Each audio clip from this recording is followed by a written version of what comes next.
నన్ను ఎల్లప్పుడూ మీ కాపుదలలో భద్రపరచండి. నాకు మీ మేలులు కుమ్మరించండి. నాకు మంచి ఆరోగ్యాన్ని దయచేయండి.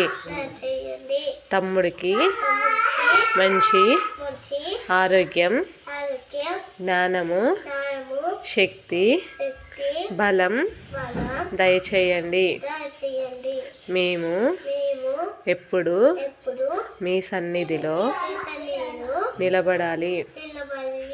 మమ్మల్ని మీ సాక్షి బిడ్డలుగా నిలబెట్టండి. మాకు మీరు తోడై దీవించి ఆశీర్వదించి ఎల్లప్పుడూ మాకు నీడగా నిలబడండి. ఆమేన్.